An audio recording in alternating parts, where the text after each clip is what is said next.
Good morning from Fast Company. Here's our daily look into what's driving today's creative business leaders.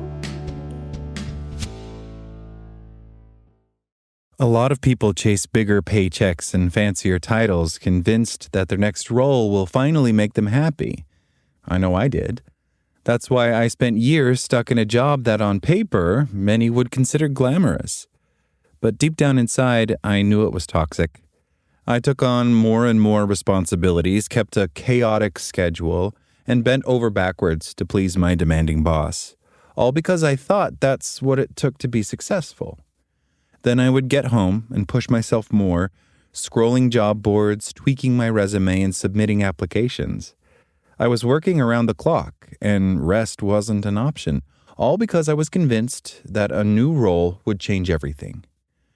But my job was never the real problem. And chances are, it isn't yours either. Burnout is the real culprit.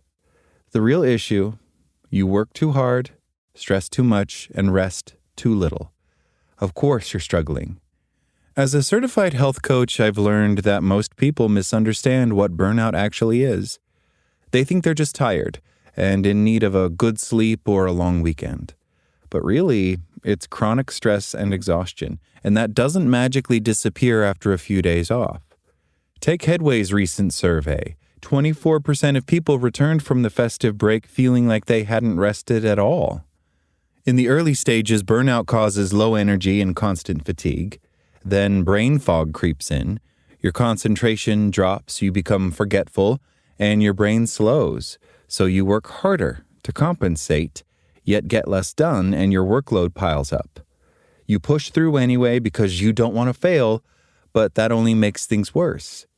This new type of entrepreneurship is booming, and it's not just a fad. A la carte specialty skills are seeing huge demand in an increasingly complex, financially constrained and remote world of work. And that little voice in the back of your head telling you to quit? That's another clear sign.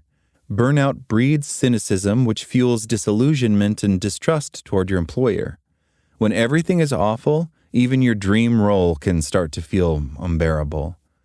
But chances are the grass won't be greener if you don't first change the way you work. Why quitting your job won't fix everything. Headway's recent survey found that 24% of people are looking for a new job or considering an entirely different career path.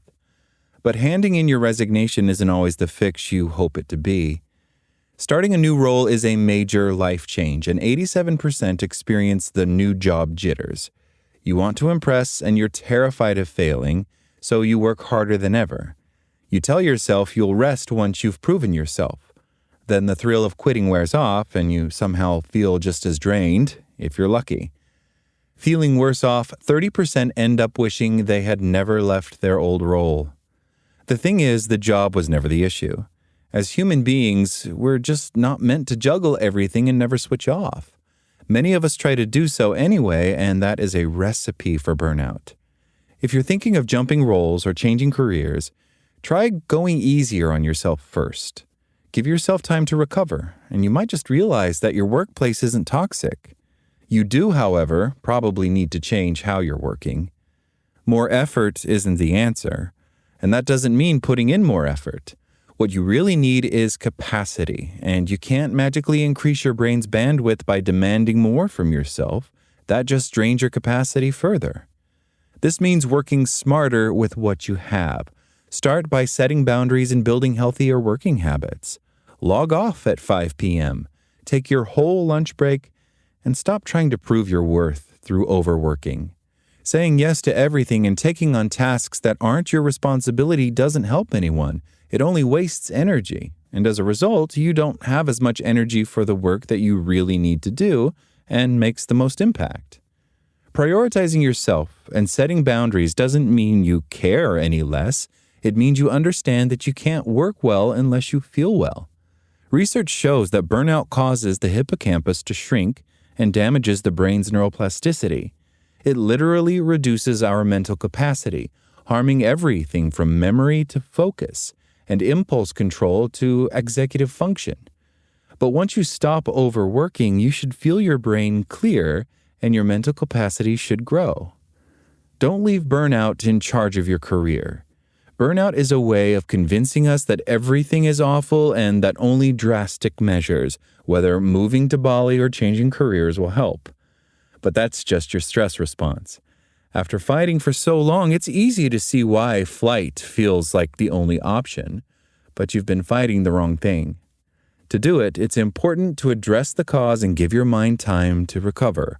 Only then can you decide with any real clarity whether a career change will actually solve your problems. That's all today from Fast Company. Talk to you tomorrow.